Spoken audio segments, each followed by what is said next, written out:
I live in Perth, Australia, often called the most isolated city in the world. About 5 or 6 years ago, when I was 14, something happened that I still can't make sense of, no matter how hard I try. My dad owned a well-known paintball business located in the hills, about an hour's drive from the city. The paintball field was massive, stretching roughly 2 kilometers long and 1 kilometer wide. To get there, you'd turn off the main road onto a gravel path that led to the parking area, passing several dirt tracks that branched off to other parts of the property. The layout included 5 soccer field-sized paintball arenas, a main reception and prep area, and about 200 meters away, a camping spot where my dad and his employees stayed when working. The rest of the property was just wild bushland, with a nice little stream running through the far end. On a Friday afternoon, my dad took me and my 2 mates, Kyle and Brett, up to the paintball field for the weekend, something he did pretty often. We made the hour-long drive, stopping in the local township for supplies, and arrived around 7 p.m. It was the middle of autumn, so the weather was still fairly warm, though a fire was always fun to have. We unpacked our gear, set up the fire pit, and settled in. My dad slept in the caravan, while Kyle, Brett, and I pitched a tent near the fire. That first night was relaxed. We sat around the fire, chatted, laughed, and unwound after a long week of school. The next day, while my dad and his employees ran a big paintball event for a group, the 3 of us hopped on my quad bike and explored the property. We spent the whole day riding around, chilling by the stream, and just having a blast. The stream was about a 10-minute quad ride from the main area, or 30 to 45 minutes on foot. It ran beneath the main road through a long tunnel that connected to another property on the other side.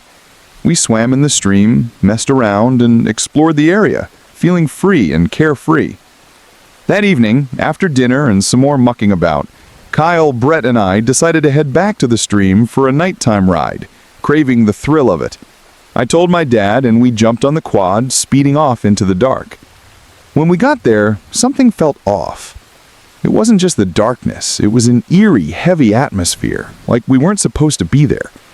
Normally, the bush is alive with the sounds of insects and wildlife, but that night it was dead silent. I pointed it out to my mates, but Kyle brushed it off, saying, "No, don't be a wuss, we've been here tons of times." He had a point, so we kept going, heading toward the tunnel under the road. I had my torch with me, and we started messing around near the entrance. As we got closer to the tunnel, I heard a strange echo from the other side, like something or someone was running toward it. I seemed to be the only one who noticed, so, like an idiot, I ignored it. But when I shone my torch into the tunnel, my heart leapt into my throat. On the far side, about 100 meters away, stood an impossibly tall, thin figure just staring at us. "What the hell is that?" Brett yelled, as we stumbled back in fear.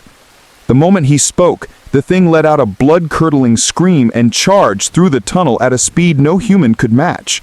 The tunnel was long, but this thing covered the distance in what felt like 5 or 8 seconds. Thankfully, the quad bike was nearby, still idling. We scrambled onto it, and I gunned it as fast as I could.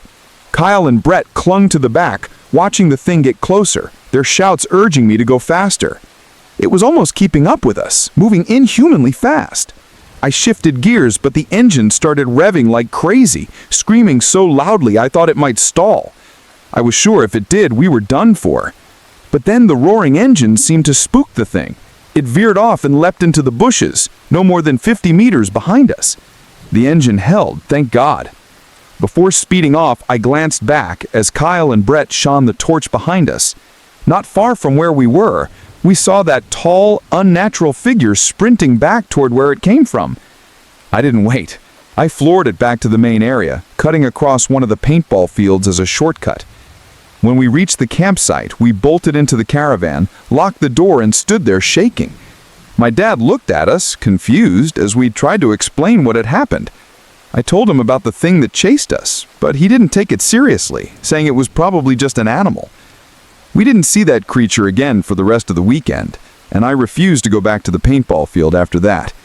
The experience strained my friendship with Kyle and Brett. We drifted apart and don't talk anymore. My dad sold the business recently, and we've grown distant too, especially after his divorce from my mom. To this day, I can't make sense of what we saw. I've thought of two possibilities. The first is that it was some deranged person, but that doesn't add up. The nearest township was 20 minutes away, so the chances of a random person being in that exact spot in the bush are slim to none. Plus, no human could run that fast or make that kind of scream. The second possibility, though it sounds impossible, feels more likely. It was a skinwalker.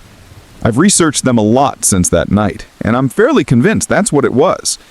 But I've never heard of skinwalkers in Australia, nor have I found any Aboriginal folklore that matches. Honestly, I don't know what to believe. Just writing this sends shivers down my spine and brings back the nightmares. I hope no one else encountered that thing after we left, and I'm so grateful we made it out alive. If the quad's engine hadn't scared it off, I don't think my friends and I would have made it. When I was about 7 years old, back in 2007, I had an experience that still terrifies me to this day. It happened in our 2-story house in a quiet, safe neighborhood in Perth, Australia. My mother and I were the only ones home at the time. She was upstairs soaking in the bath, while I was downstairs in the living room, sprawled out on the couch watching Nickelodeon. Our house was set up in a way that anyone standing at the front door could see right into the living room, even when the door was closed because of a large window beside it. I was absorbed in my cartoons, the familiar jingle of the TV filling the room, when a loud knock on the door snapped me out of it. I froze. Whoever was knocking could see me through the window, so there was no pretending no one was home. My mom had always told me never to open the door to strangers, and she'd sometimes hide in the kitchen when someone knocked, waiting for them to leave. But I was already in plain sight, and guilt crept over me for not hiding sooner. The knocking came again, more insistent this time. Feeling trapped, I grabbed the key from the side table and hesitantly unlocked the front door, my small hands trembling as I turned the handle. A man stood there, probably in his late 20s or early 30s, dressed in work clothes, a worn jacket, pants, and a green tie that looked out of place. His face was unremarkable, but his eyes darted around, scanning the inside of our house as he spoke. "Hey kid," he said, his voice calm but unsettling. "Do you know where your neighbor is? I need to see him." I stood there, clutching the door, confused. "Which neighbor?" I asked, my voice small. He didn't give a name, just vaguely said, "An older guy who lives around here." His eyes kept wandering past me, into the living room, like he was looking for something, or someone.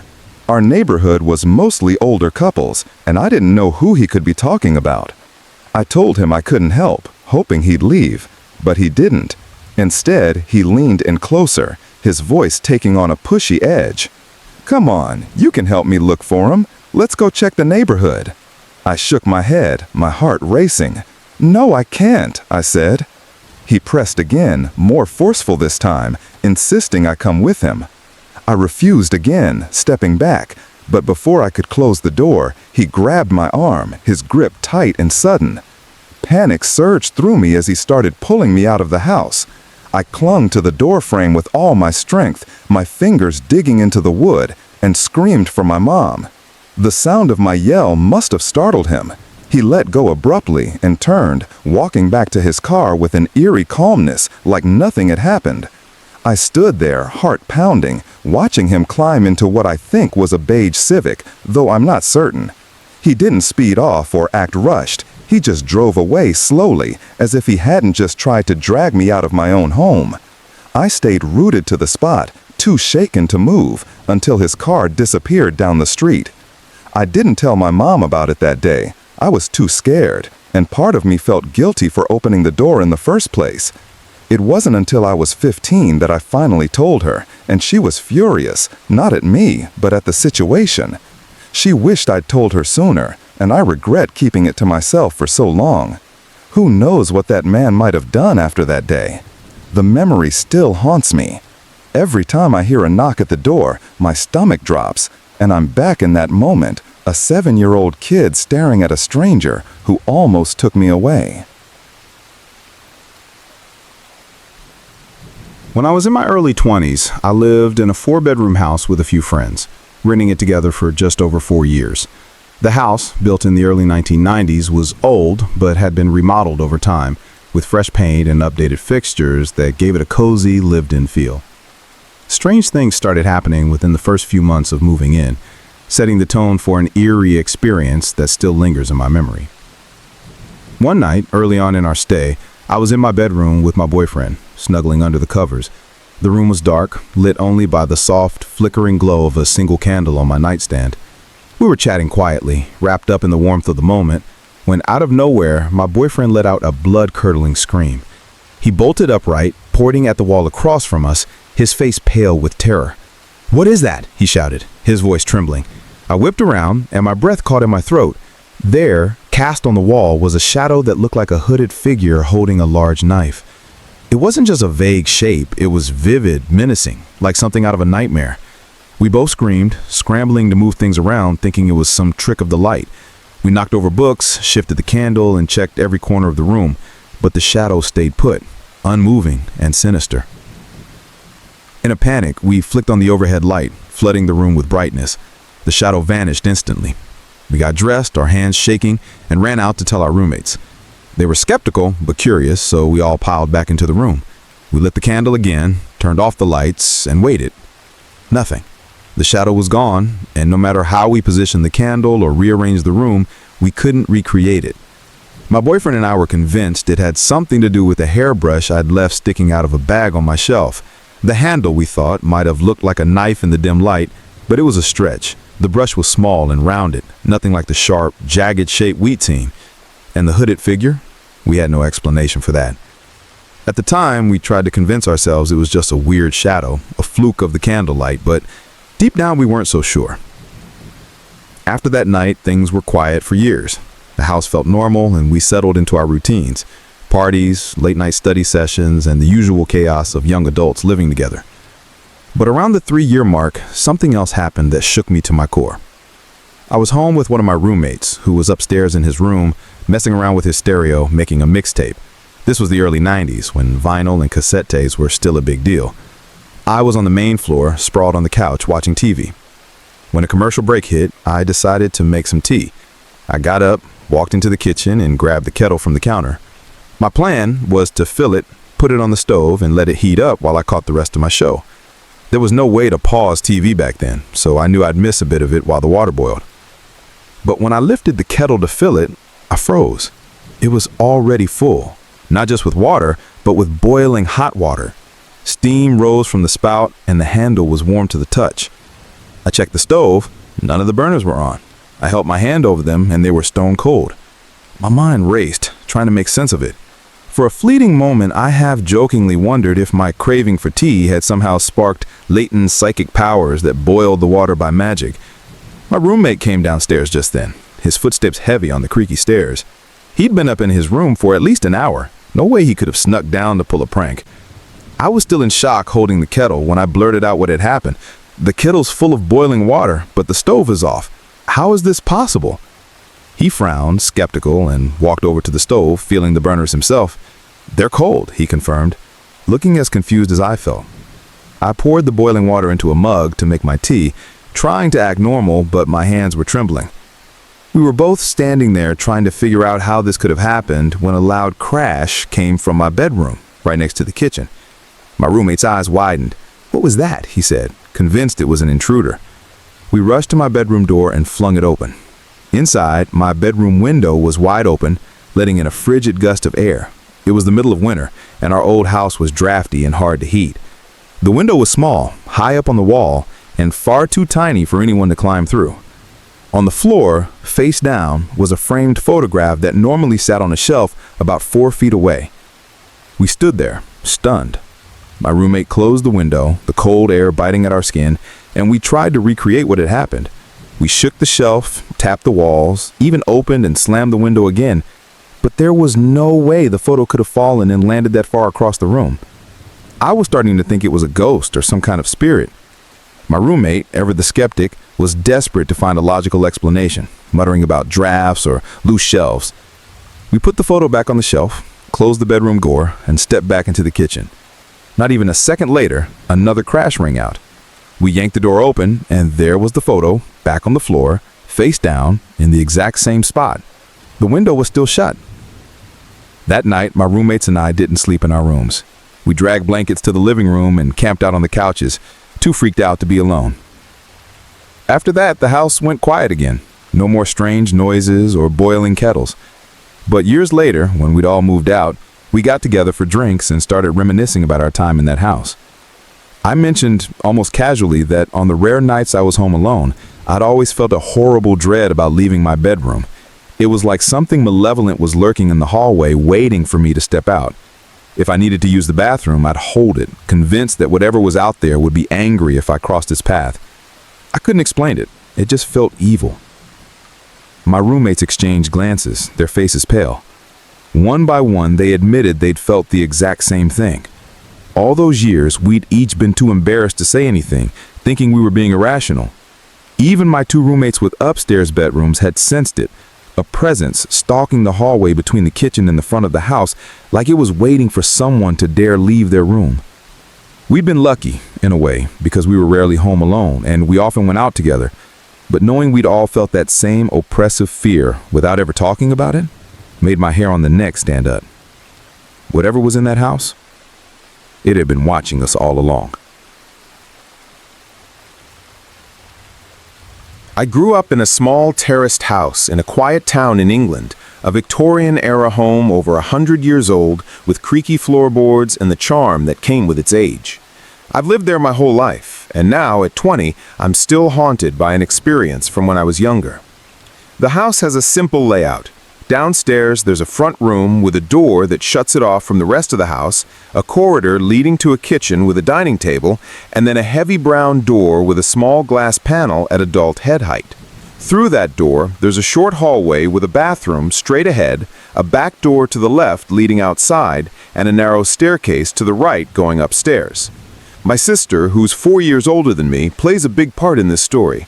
She's always been my opposite, logical, practical, and dismissive of anything paranormal, while I've always been drawn to the mysterious and extraordinary. She used to call me silly for believing in ghosts, insisting it was all nonsense. This happened when I was about 7, making my sister around 11 or 12. It was a school day, and normally we'd go to our grandma's house after school since it was closer to our school than home, and our parents were usually still at work. But our granddad had recently passed away, and our grandma was struggling. She didn't want us to see her so upset, so that day, our parents made other arrangements. My dad finished work early, picked us up from school, and dropped us off at home. We were used to being home alone for short periods, but this time felt different. My mom was still at work, and my dad had to go pick her up since they only had one car that day. Usually, Mom took the car and Dad carpooled, but he'd taken it to get us from school. My sister and I begged to stay home and watch a movie, probably something on Disney Channel, knowing me, rather than go with him. After a lot of back and forth, Dad gave in. He checked that every door and window was locked tight, gave us strict instructions to stay put, and left, locking the front door behind him. We settled into the front room, the TV casting a soft glow as we watched our movie. The house was quiet, the familiar hum of the old radiator in the background. Everything felt normal, cozy even, as we sprawled on the couch, sharing a blanket. Then my sister got up to grab us some drinks from the kitchen. She'd only been gone a few seconds when she came sprinting back, her face white as a sheet. She slammed the front room door shut behind her, her eyes wide with panic. I knew something was wrong instantly. My sister never got scared. She was the tough one, the one who laughed off my ghost stories. "Hold the door," she shouted, her voice shaking. Confused, I asked, "Why? What's wrong?" She yelled again, "Just do it," her tone so sharp it sent a chill through me. I scrambled to the door and gripped the handle, pressing my small body against it as if my life depended on it. My heart was racing, but I had no idea what was happening. My sister, still trembling, grabbed the corded phone on the side table and tried calling Dad. He didn't answer. He was driving to get Mom. She was sobbing now, tears streaming down her face, which freaked me out even more, because she never cried. "What's going on?" I demanded, my voice cracking. Through her sobs, she managed to say, "There's a man in the house, behind the door. I saw him through the glass." My stomach dropped. I didn't know whether to believe her. She'd always mocked my belief in the paranormal, but her fear was so raw, so real, that I couldn't doubt her. Curiosity got the better of me, though, and despite the terror gripping my chest, I cracked open the front room door just enough to peek through. The kitchen was dimly lit, the light from the living room spilling across the floor. Through the glass panel in the heavy brown door at the end of the corridor, I saw him. Clear as day, a man's head was visible, his face pressed close to the glass, staring right at me.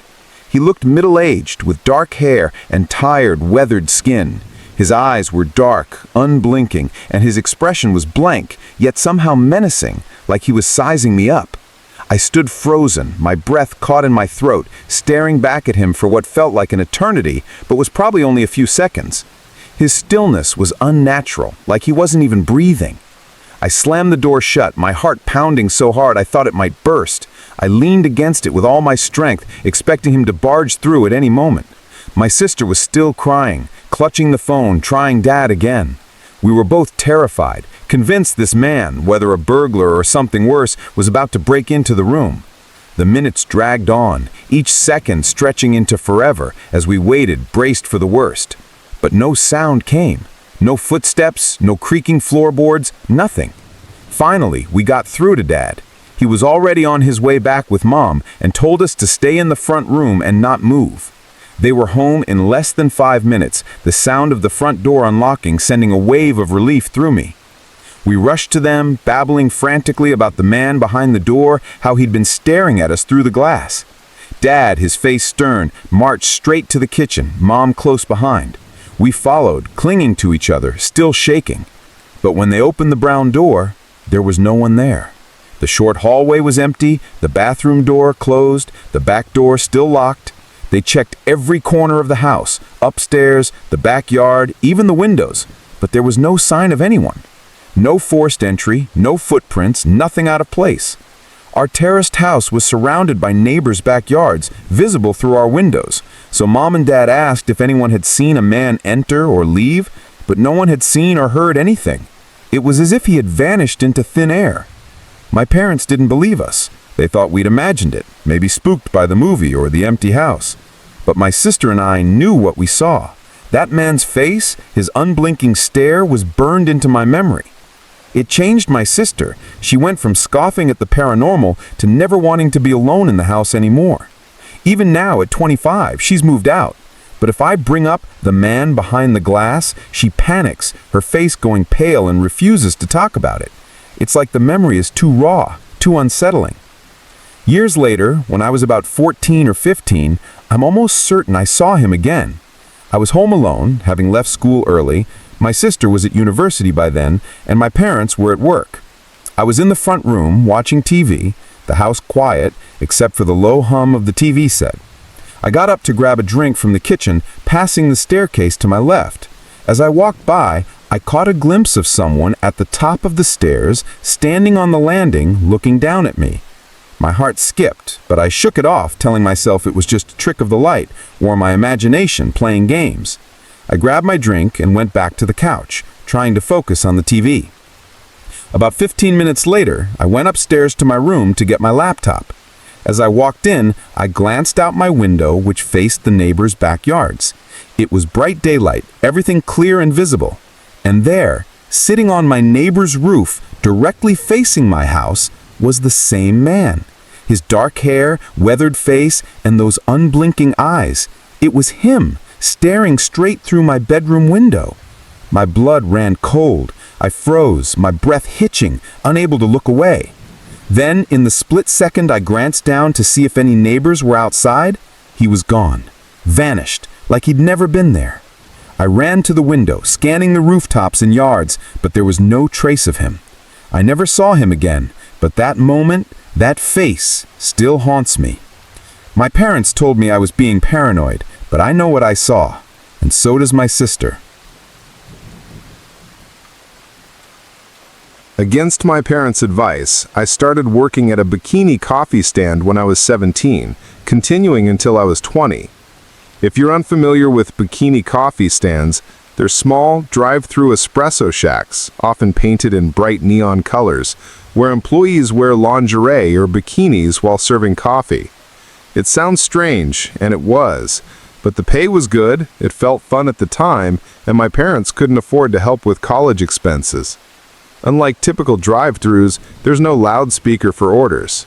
Customers pull up to the window, order their coffee, and make small talk while eyeing you in your skimpy outfit. It's hard to explain, so you might want to look it up to get the full picture.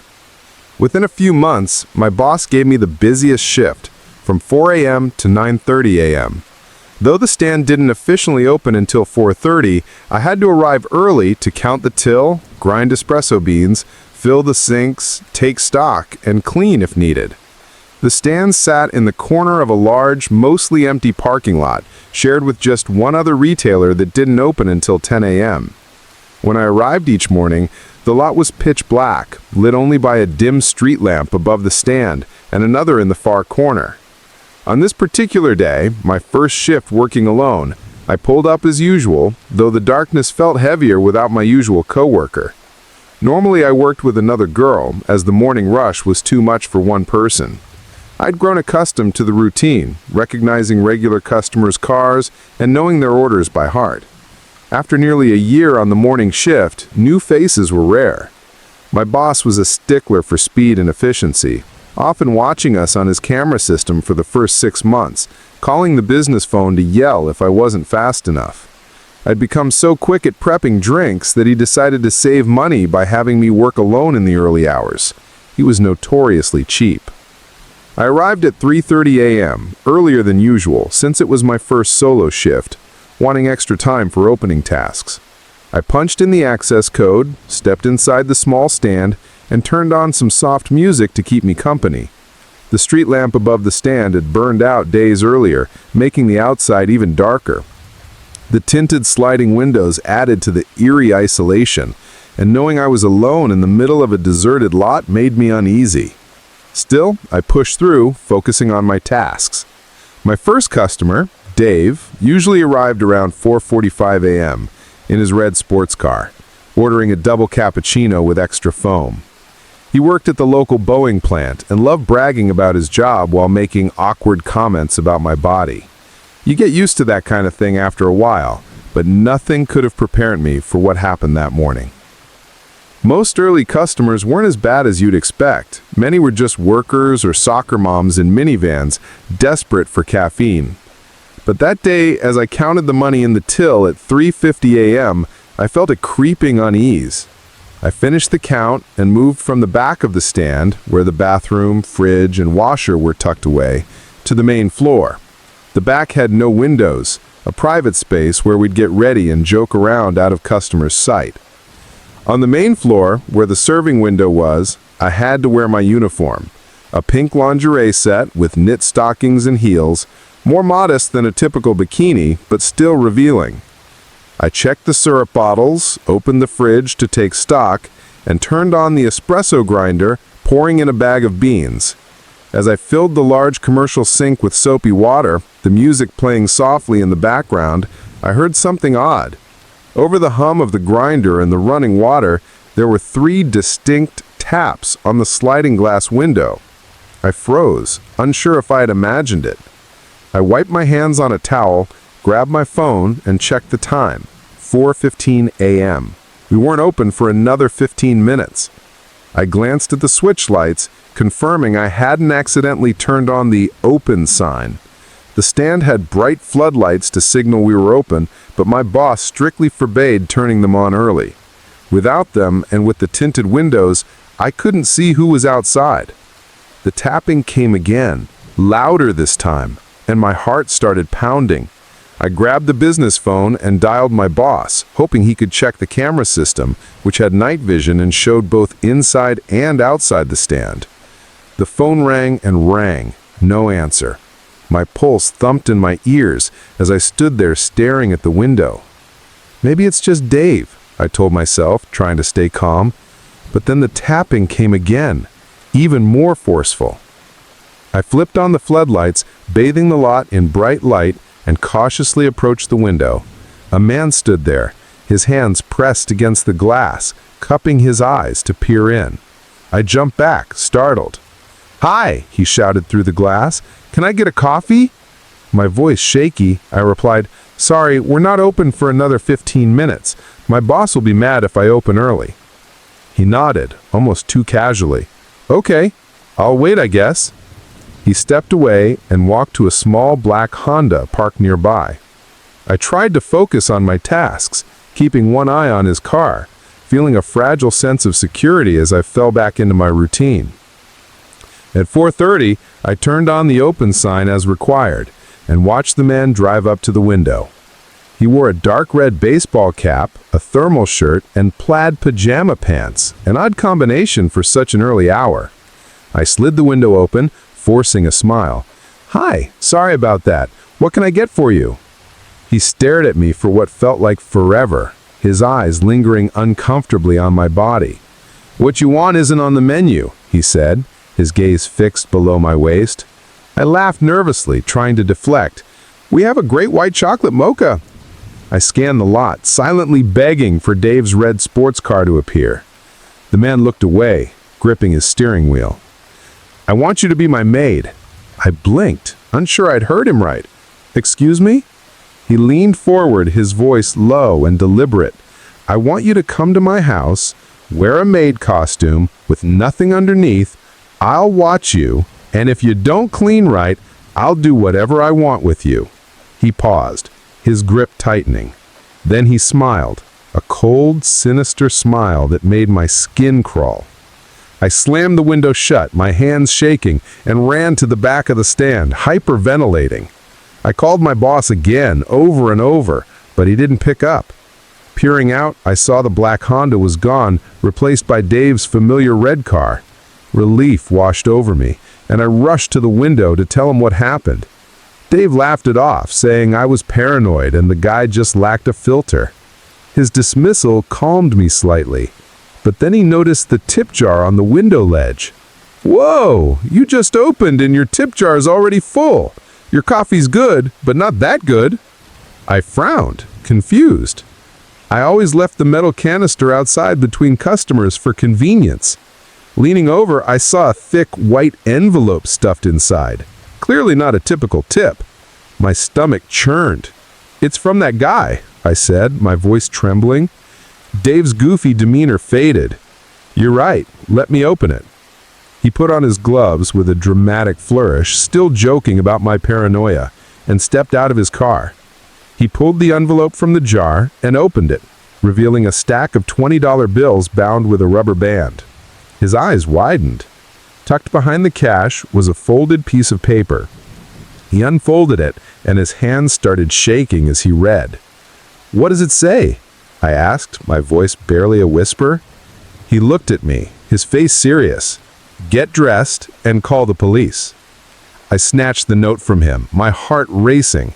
It was scrawled in childish handwriting, riddled with spelling errors, but using oddly complex words. It read something like, "You will come to my house. I will examine you thoroughly. I'll tie you to a post and punish you for what you do. Every inch of your body will be bruised and sore.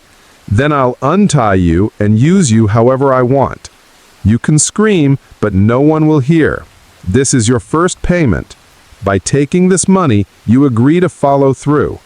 If you don't, you're a stealing liar and will be punished worse.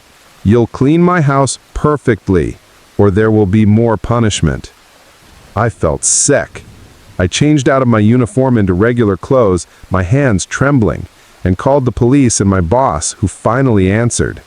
The police arrived quickly, and I went to the station to explain everything, handing over the note and money as evidence. The female officer in charge, to my shock, brushed it off, saying I should probably quit my job because this kind of behavior was to be expected from customers. I insisted I'd never experienced anything like this before. My boss reviewed the camera footage, which showed the man standing outside the window since 3:40 a.m., just 10 minutes after I arrived. He'd been watching me, leaning against the glass, cupping his eyes, and even rubbing himself at one point. He'd gone back to his car briefly before returning to tap on the window. The footage also revealed his license plates were covered with white paper, making identification impossible. The police deemed him a potential threat, his behavior far from normal. They sent an undercover cop to sit in an SUV outside the stand while I worked, not even 2 hours after the incident.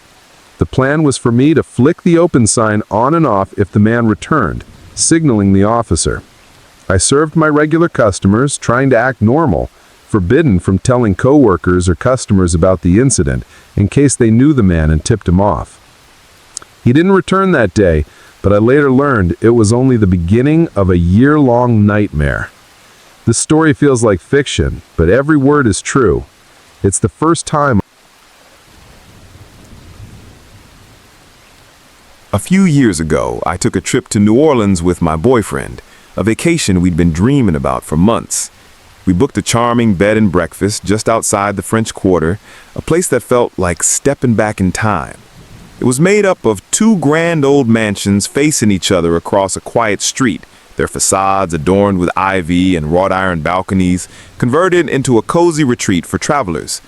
The air was thick with the city's signature humidity, and the scent of jasmine lingered as we checked in, excited for our adventure in the Big Easy. On our first night, after a long day wandering the vibrant streets, sipping hurricanes, savoring beignets, and soaking in the jazz-filled air, we settled into our room. It was a spacious, dimly lit chamber with high ceilings, antique furniture, and a 4-poster bed that creaked faintly under our weight. We were exhausted, sprawled across the bed, lazily watching some late-night TV to unwind. The glow of the screen cast soft shadows on the floral wallpaper, and the hum of the air conditioner was the only sound besides the distant murmur of the city. Suddenly, a violent thud erupted from beneath the mattress, so forceful it made us both leap out of bed, hearts pounding. It wasn't a single hit, but a series of aggressive punches, each one causing the mattress to ripple and undulate like waves on a stormy sea.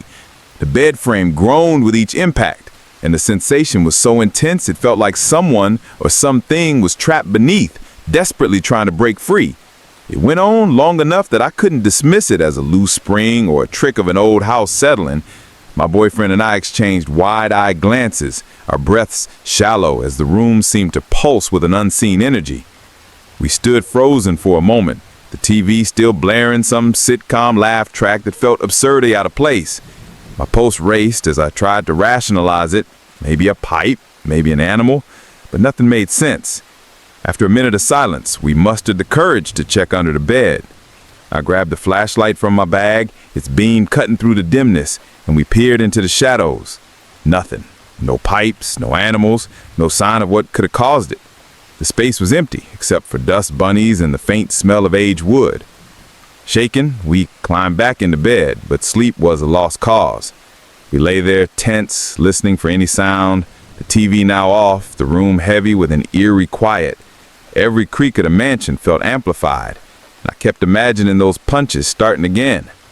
We barely slept, our nerves frayed, whispering theories to each other until dawn crept through the heavy curtains. The second night was worse. Around 4 a.m., my boyfriend jolted awake, his breath catching in his throat.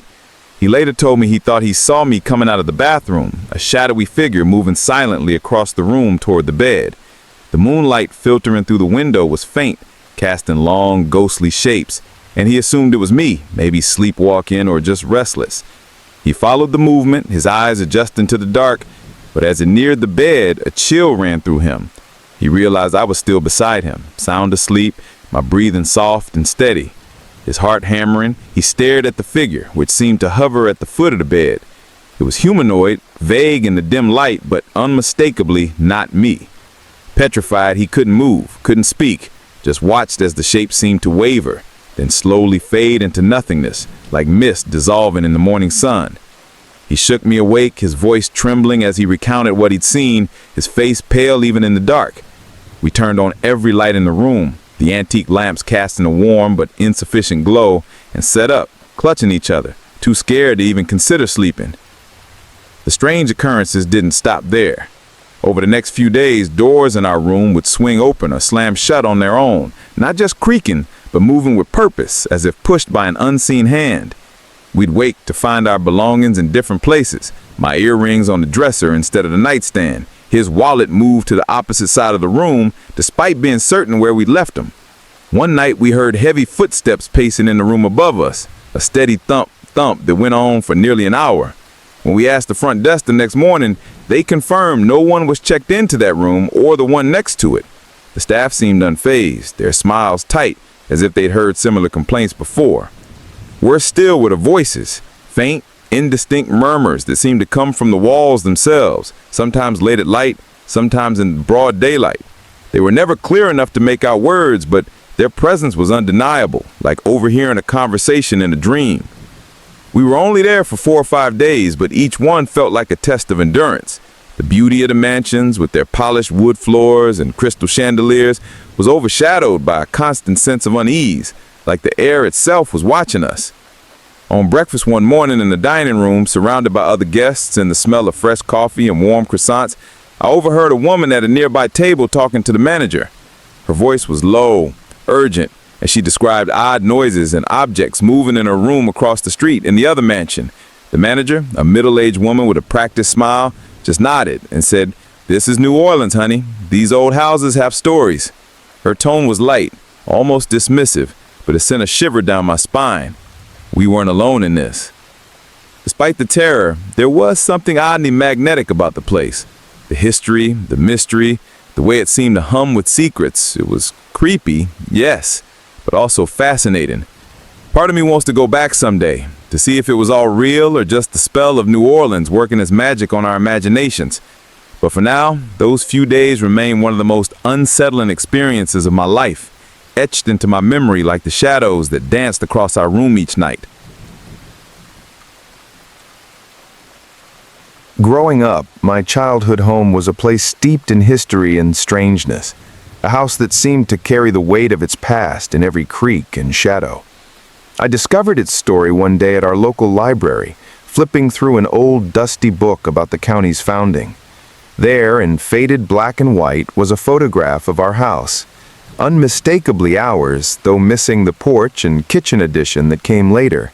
The address matched, and the caption noted it was built in the late 1850s, originally serving as a hospital for the entire county and the railway workers who kept the nearby tracks alive.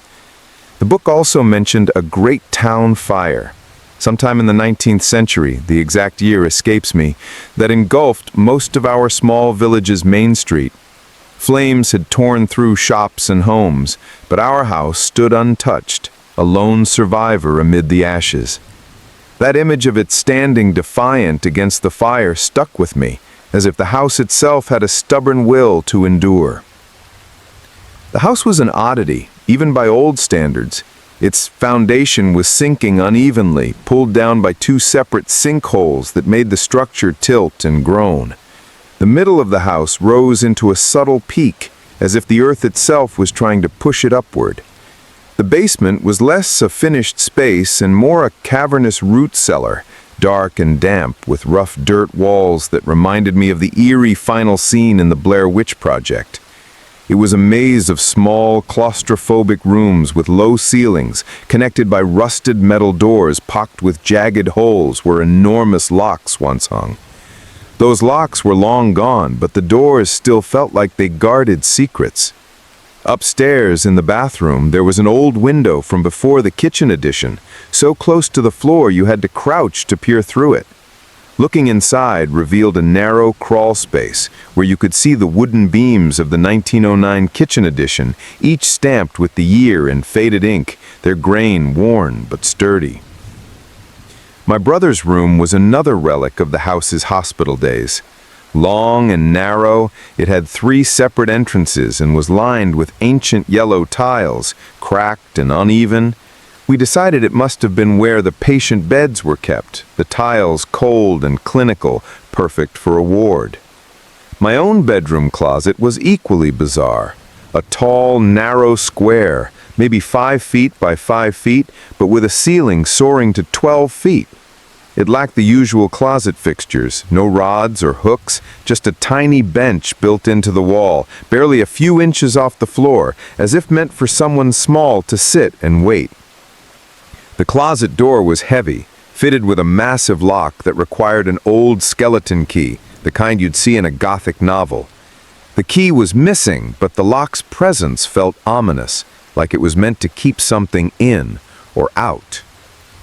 Weird occurrences were so common in that house that we eventually stopped paying much attention. Doors would open and slam shut on their own, not just creaking in a breeze, but swinging wide and crashing closed over and over with a force that rattled the walls. It wouldn't stop until we dragged something heavy, a brick, a stack of books, anything solid, in front of them. Each of us kept a collection of makeshift doorstops in our rooms, ready for when the house decided to throw a tantrum.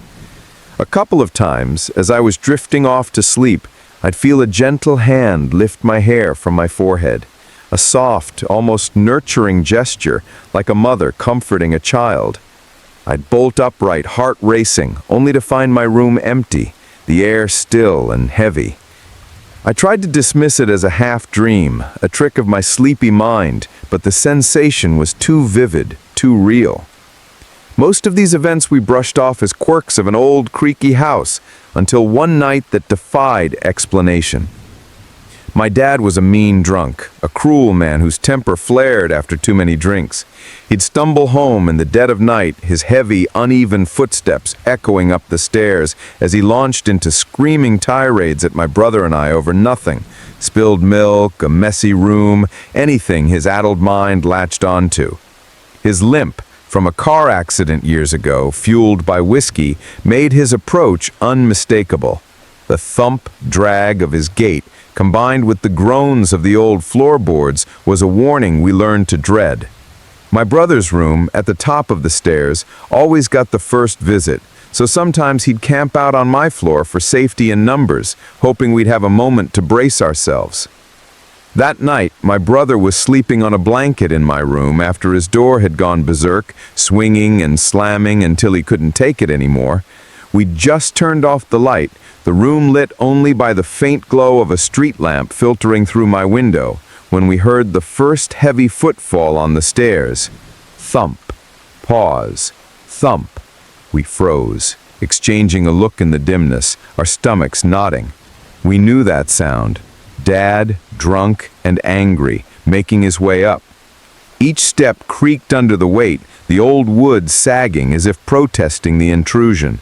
We counted the steps, waiting for the inevitable. The landing at the top always made a distinct, loud creak, sharper than the rest, but when the footsteps reached the final stair, there was nothing. Silence. No creak, no thump, no sound of someone retreating down the stairs, just an oppressive quiet that felt heavier than the footsteps themselves. We waited, barely breathing, expecting the landing to groan or for Dad's slurred voice to shatter the stillness. Minutes passed, 5, maybe 10, and still nothing. My brother's eyes were wide, his face pale in the faint light. Finally, I summoned the courage to creep to the door, my bare feet cold against the hardwood. I peeked around the corner, my heart pounding so hard I could hear it. The hallway was empty, the stairs dark and still. I checked the landing, half expecting to see Dad slumped there, passed out, but there was no one. I tiptoed back to my brother, whispering that the coast was clear, but as I stepped into my room, the door slammed shut in front of me with a force that shook the frame. I yelped, stumbling back, my brother scrambling to his feet. We stared at the door, both of us too scared to touch it. The brick we'd used as a stopper was still in place, but useless against whatever had just happened. We later found out Dad wasn't even home. He'd been at a bar all night, nowhere near the house. That night haunts my brother and me to this day. Even now, grown and long gone from that place, he'll bring it up, his voice low, a shudder in his shoulders. The house was a nightmare for so many reasons. Dad's rages, the sinking foundation, the oppressive weight of its history. But that night, those footsteps, that slam, they linger like a ghost we can't shake. I don't miss that house, not one bit. Last summer, I was working at a small, family-owned grocery store in our town, a place that prided itself on its local charm and loyal customers. Tucked next to a gas station convenience store, it had a little package store attached, complete with a cramped bottle return room that housed 2 rickety machines. Those machines were notorious for jamming, their gears grinding to a halt under the weight of endless cans and bottles. Being next to the gas station meant we got our share of odd characters. Guys who'd lingered too long, their eyes making you feel like you needed a shower. Some of them, I swear, would mess with the machines just to watch us young women scramble to fix them, their smirks barely hidden. As a 17-year-old girl, I was used to the creepy vibes from some of our regulars, but I stayed cautious, always keeping my guard up. The store was a hub for familiar faces, and unfortunately, a handful of those faces belonged to men who thrived on making us uncomfortable. It was a Saturday night, around 8 p.m., the summer air thick and warm outside, though the store's fluorescent lights and air conditioning kept things cool inside. We were set to close at 10, so the evening was winding down, the aisles quiet except for the occasional clink of bottles from the return room. One of our regulars, a guy I'll call Jim, came in to return his empties. Jim was in his 50s, short, with a weathered look and a scent of sweat and stale beer that followed him like a cloud. He wasn't as overt as some of the other creeps. He'd hum or sing to himself while feeding bottles into the machine, a habit that was quirky but not threatening. Still, I kept my distance, my instincts sharp from too many uneasy encounters. The phone at the register buzzed, and the voice on the other end said the bottle machines were jammed again. My coworker, Nick, a lanky guy with a knack for staying calm under pressure, volunteered to handle it, knowing it was Jim back there. I stayed at the front, ringing up a customer buying a late-night snack, the scanner beeping rhythmically. A few minutes later, Nick returned, his expression neutral as he slid back behind his register. Everything seemed fine. He helped a couple more customers, restocked a few items, and waited to see if Jim would come up to cash out his bottle slip. When it was quiet, Nick mentioned he was heading to the cooler to restock the milk and eggs, part of our closing routine. The cooler was in the back, its hum a constant background noise, and restocking usually took about 10 minutes if the shelves were low. But Nick was back in barely 2 minutes, his steps quick as he approached me at the register. "Hey," he said, his voice low but casual. "Jim was asking to see you personally, so just a heads up." My stomach twisted, a familiar unease creeping in. It wasn't unusual for Jim to single me out. He'd done it before, making small talk that felt too personal, but it always left me feeling gross. I nodded, forcing a tight smile, and kept working. Then Nick leaned in closer, his tone shifting to something more serious. "Oh, and he had a machete, so there's that." My breath caught, my hands freezing on the register. A machete? In our store? I'd seen plenty of weird stuff in the bottle room. Broken glass, spilled beer, even the occasional sketchy guy. But a machete was a whole new level of bizarre. I suggested calling the police, my voice shaky as I tried to process the image of Jim with a weapon. Nick shook his head, explaining that Jim wasn't threatening anyone with it. He was putting it back in his backpack, he said, his tone reassuring, but not entirely convincing. Cops probably won't do much. I trusted Nick. He'd been at the store longer than me and had a good head on his shoulders, so I let it go. Now that thought of that machete lingered like a bad taste. I kept my eyes on the front, scanning items with a little more force than necessary, my mind racing. 10 or 15 minutes passed and there was no sign of Jim. No clinking bottles, no humming from the back. I figured he'd left, maybe redeeming his slip another day, and my shoulders relaxed a fraction. The next hour and a half went smoothly, the usual closing tasks keeping us busy, wiping down counters, balancing the registers, the hum of the store's fluorescent lights filling the silence. We were just about ready to lock up, the clock ticking closer to 10, when I caught a flash of movement outside the floor-to-ceiling windows behind the registers. Someone ran past, a blur in the darkness, their shadow flickering under the parking lot lights. I shrugged it off, chalking it up to a late-night jogger or someone cutting through, but my nerves were still on edge from earlier. I kept working, counting change, until another blur darted by, this time tripping the motion sensor on the sliding doors to my left. They hissed open, revealing nothing but the empty night beyond. My heart skipped a beat as I recognized the figure. Jim, his silhouette unmistakable even in the dark. I turned to Nick, my voice tight. "It's close enough to 10. Lock up." He nodded, grabbing the keys and heading to the doors, his footsteps quick on the linoleum. As he secured the locks, I saw Jim run by again, ignoring Nick entirely, his pace erratic, almost frantic. My stomach churned. This wasn't normal. Jim wasn't just out for a stroll. He was pacing, circling the store like a predator waiting for its moment. We finished closing, Nick flipping off the main lights, plunging the store into a dim glow from the emergency exits. I stopped him before we left, my voice barely above a whisper. "Don't go yet. I'm nervous about Jim." I hadn't driven that night. My mom was picking me up, and the thought of walking out with Jim lurking made my skin crawl. We waited in the darkened aisles, peering through the windows, watching Jim's figure move back and forth outside. His pacing was relentless, his path tracing the store's perimeter, and then I saw it. A glint of light reflecting off something in his hand. The machete. My breath hitched, my hands clenching into fists. I pulled out my phone and texted my mom, asking her to park right at the back door so I could jump into her car the second she arrived. Nick and I stood there, hidden among the shelves, the store silent except for the faint hum of the coolers. Jim's shadow kept moving, his steps deliberate, and I couldn't shake the feeling he was waiting for us, for me. When my mom's headlights finally appeared at the back, Nick and I exchanged a look. "Let's go," he said, his voice steady but urgent. We bolted for the back door, my heart pounding as we pushed through, the cool night air hitting my face. I dove into the car, slamming the door as my mom pulled away. Glancing back, I saw Jim at the front of the store, his figure still under the parking lot lights, machete nowhere near sight, but his presence chilling all the same. My mom drove off, and I let out a shaky breath, my hands trembling in my lap. Looking back, I can't believe we didn't call the police. I trusted Nick's judgment. He'd seen Jim put the machete away, and maybe that made it seem less urgent. But in hindsight, it was a dumb move. I don't know the laws about carrying weapons in our town or at the store, whether Jim was breaking any rules by having that machete on the property.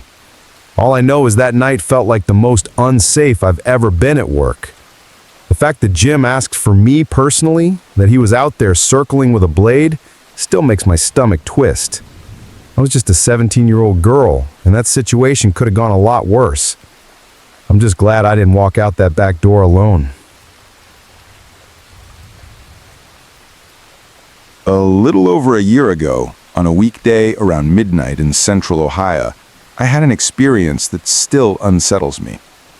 I'm not particularly religious, nor do I lean into ghosts or supernatural stuff, but what happened that night defies any easy explanation. I'm changing some details for anonymity, so let's say it was a Wednesday, though the exact day is fuzzy. Around 5 p.m., a friend mentioned an abandoned building she'd scoped out the day before, asking if I wanted to check it out sometime. I'm a curious type, always up for an adventure, and I wanted to go that night, even though she couldn't join me. I asked a few other friends, but they either weren't into trespassing or were busy, so I decided to go alone. It wasn't my usual move. Normally I'd explore with my crew, a tight-knit group of 3 who were just as seasoned at urban exploration as I am. We're a solid team, navigating old buildings with ease, but I'd done solo trips before. This one, though, I hadn't researched much, finding nothing online about the place. Still, I thought, what the hell? And grabbed my bag, flashlight and camera, telling a friend exactly where I'd be in case things went south, with instructions to call the police if I stopped responding for a few hours. I parked about a mile away, the night air cool and heavy with the scent of damp earth. The trek to the site was through dense woods and trickling creeks, my boots crunching on leaves and splashing through shallow water. The last stretch was a dilapidated parking lot, cracked and overgrown with weeds, the asphalt glinting faintly under my flashlight. To my surprise, there weren't 1, but 2 buildings looming in the darkness, their silhouettes jagged against the starry sky. My excitement spiked. This was better than expected. I chose the building on the left, its entrance looking more accessible, and circled around back, my flashlight beam cutting through the shadows. I found a set of metal stairs, rusted and choked with vines, looking like they might collapse under my weight. I tested each step carefully, my heart pounding with a mix of adrenaline and caution, the metal groaning softly as I climbed to the second floor.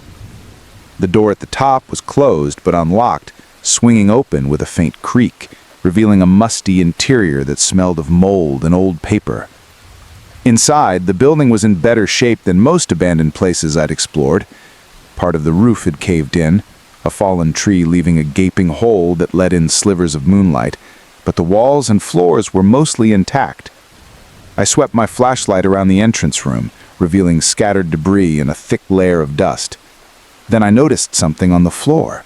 Hundreds of note cards, some yellowed, some crumpled, each scrawled with personal details, first and last names, addresses, dates of birth, diagnosis codes, and a check mark for inpatient or outpatient. My pulse quickened. I was in an old psychiatric office, a gold mine for someone like me who loves the eerie history of places like asylums. I knelt down, sifting through the cards, my curiosity overriding the creeping unease. I looked up a few diagnosis codes on my phone, piecing together profiles of former patients, not for any reason other than fascination with the lives that once filled this place. After a while I stood, my knees stiff, and continued exploring the second floor. The building was shaped like a giant eye, with the stairs I'd climbed at the bottom and a boarded-up main entrance in the center. The only way to the first floor was a staircase at the top of the eye. The second floor rooms were mostly empty offices, some with a single chair or a dusty lamp, their windows cracked or boarded. One room stood out, a small space with a sandbox and scattered toys, clearly meant for kids to play in while their parents saw a psychiatrist. In the sandbox, someone had drawn a pentagram in the sand, the lines deliberate and sharp. I chuckled, half amused, half unsettled, snapping a quick photo before moving on. I checked the staircase to the first floor, making sure the door wouldn't lock behind me, and headed down. The stairs were steep and winding, but solid, each step echoing in the hollow space. The first floor was a long hallway, rooms lining one side and a reception area on the other, its counter cluttered with faded papers and a broken phone. I poked into the rooms, a break room with a sagging couch, a kitchen with a rusty sink, a storage closet stuffed with Christmas decorations. I paused, wondering why every abandoned building seems to have a fake tree or garland tucked away, as if holidays linger in these forgotten places. Then I entered an office that stopped me cold. On the desk was a stack of post-it notes, their ink still legible, and the messages sent a shiver down my spine. One read, "He is planning to let the hostage out 4:30. Another, "Do we have staff accountability yet? 4:35. A third, "Can Officer John escort Jane out of the room? 4:42. My stomach twisted. Hostage? Officer? The notes felt like a snapshot of something urgent, something wrong. I pulled out my phone to take pictures, my hands unsteady, the flashlight beam jittering across the desk. As I snapped the last photo, the entire building started shaking violently, a low rumble that grew into a bone-rattling tremor. My first thought was earthquake, and panic surged through me. An old, crumbling building was the last place you'd want to be during one. I bolted for the stairs, my flashlight bouncing wildly, heart hammering as I tried to retrace my steps. The shaking was relentless, dust raining from the ceiling, the walls groaning like they might collapse. When I reached the second floor, I noticed the door I'd propped open with a small piece of metal was now barely ajar, the metal gone. I didn't stop to look for it. As I jogged through the entrance room, I realized every door I'd opened upstairs was now closed tight, their handles unmoving when I tried them. My mind raced. Was someone messing with me? I didn't want to find out. I reached the door that I'd entered through, the one I'd left open, and found it shut, refusing to budge no matter how hard I pulled. My calm started to crack, a rare panic rising in my chest. I hate damaging buildings I explore. It's a rule I try to follow, but this was different. I needed out. The door wouldn't give, solid and stubborn, opening outward in a way that made kicking it down pointless. The building was still shaking, the noise deafening, and I made a split-second decision. Next to the door was a large window, boarded with flimsy pressboard. I aimed to kick at it, my boot connecting with a thud. One more kick, and the wood splintered, giving way. I scrambled through, the jagged edges snagging my jacket, and tumbled down the rickety stairs. The moment my feet hit the ground, the shaking stopped. Completely. Instantly. The night was silent. No crickets, no wind, just an eerie stillness that made my skin crawl. I stood there, catching my breath, my flashlight beam trembling in my hand, half expecting the building to groan again. Nothing. I didn't look back, just ran through the parking lot, the woods, all the way to my car, my heart pounding the whole way. A few weeks later, my crew was free, and despite my story, they wanted to see the place. We went back, and nothing happened. No shaking, no closed doors, just an empty, creepy building. I don't know what caused that night. An earthquake? Maybe, but I checked the news the next day and there was nothing. No reports of tremors, no one else mentioning anything odd. I'm not one to jump to ghosts, but I'd be lying if I didn't say it did shake me up. That night, the notes, the doors, the sudden silence, it still lingers. A puzzle I can't quite solve. When I was a teenager, around 16 or 17, I lived in a small town just outside Nashville, Tennessee. My summers were spent with my two best friends, Michael and Jimmy, inseparable as we roamed the quiet streets or hung out at each other's houses. Jimmy's mom, Amanda, had recently remarried a great guy named Matt, a successful music producer in Nashville who treated them like gold. When they moved into a new house, Matt went all out, transforming the finished basement into a teenager's paradise. It was decked out with a massive flat-screen TV, every game console we could have dreamed of at the time. PlayStation, Xbox, you name it, and a surround sound system that made every explosion in our games feel epic. He even set up a corner with 5 twin beds, each with crisp sheets and fluffy pillows, perfect for sleepovers. The basement had its own exit through French doors leading to the backyard, which made the house feel unique, a 2-story facade from the front, but 3 stories from the back, built into a gentle slope. We spent countless hours down there once they settled in, lost in video games, laughter, and the freedom of summer vacation. The first night they stayed in the house, Michael and I were invited to sleep over, and we jumped at the chance. The basement was our playground, and we stayed up past midnight, controllers in hand, the glow of the TV lighting up our faces as we battled through levels and tossed around snacks.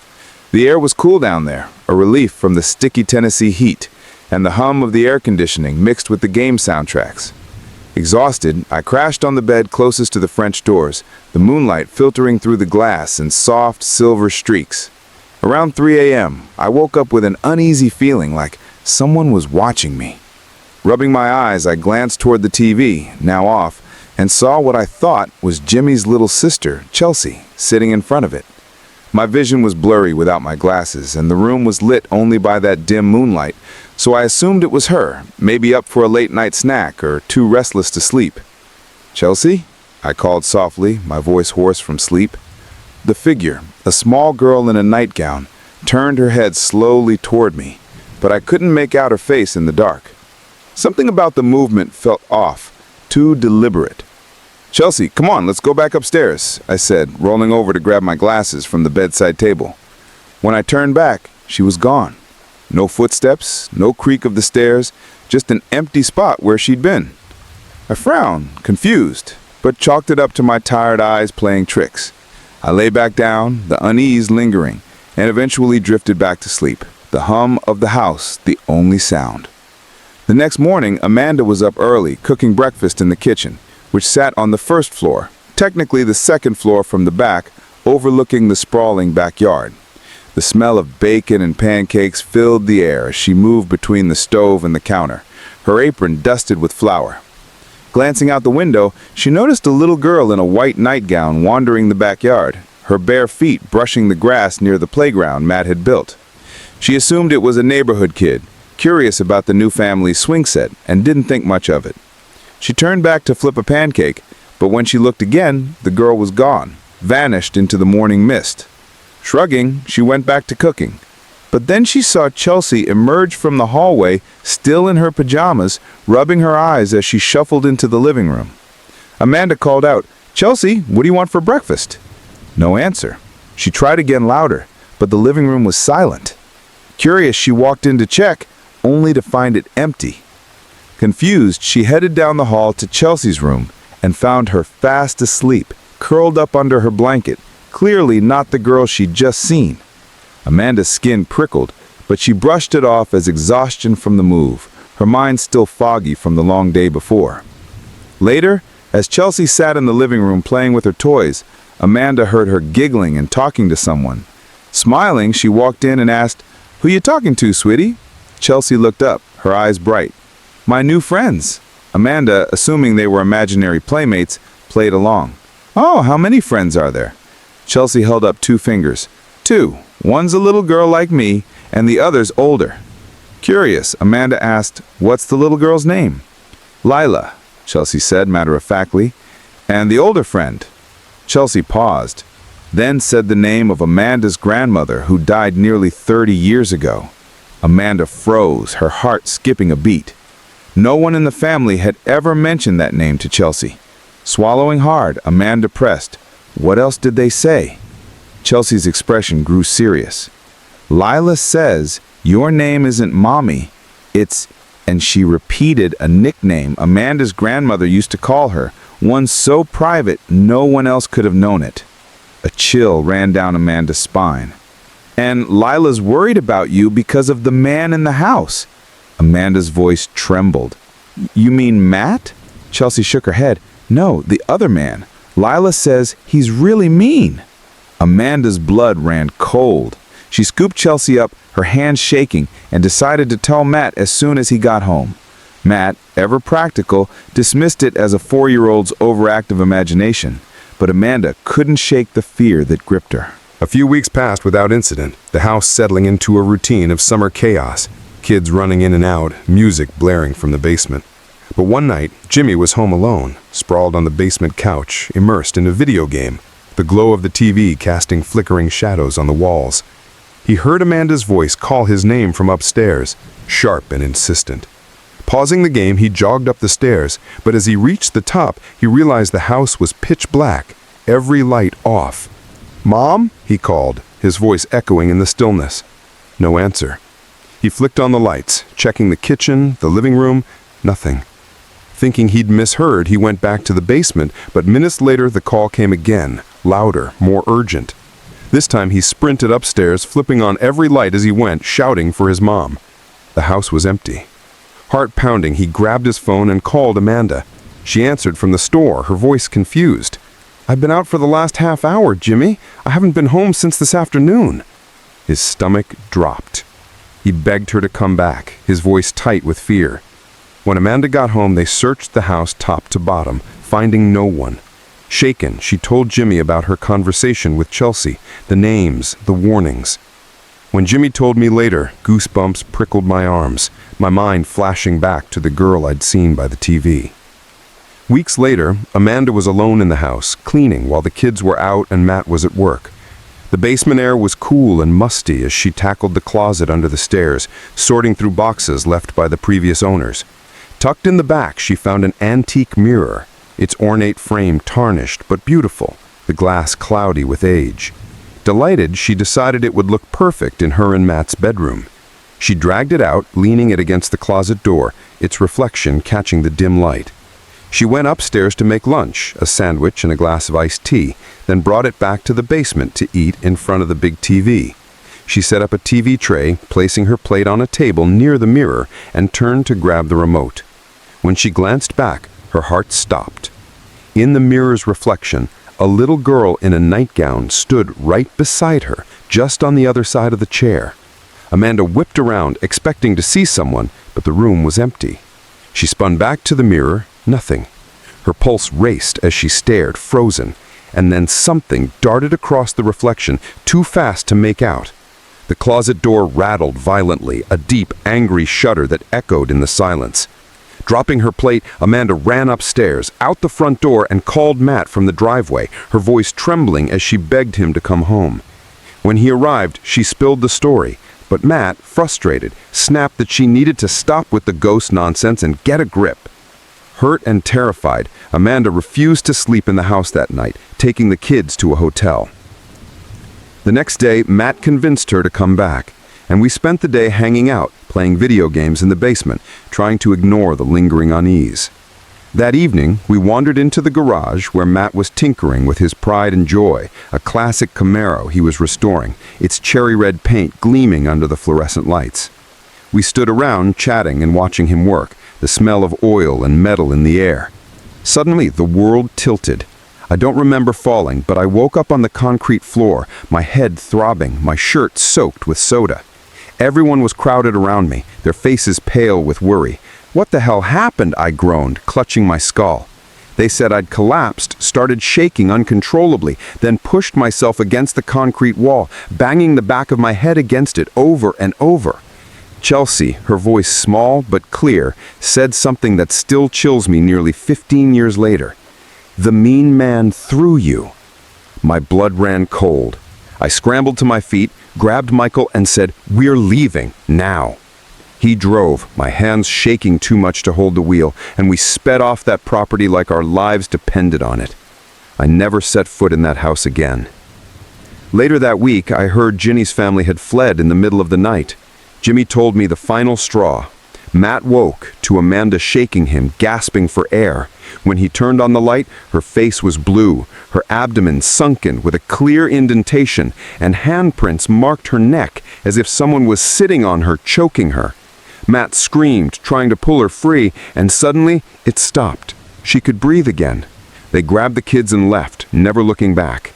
Last I heard, Matt had the house bulldozed to the ground. Even now, I won't go near that property. The memory of Chelsea's words, the mirror, the voice calling Jimmy, it's all too much. A nightmare etched into my bones.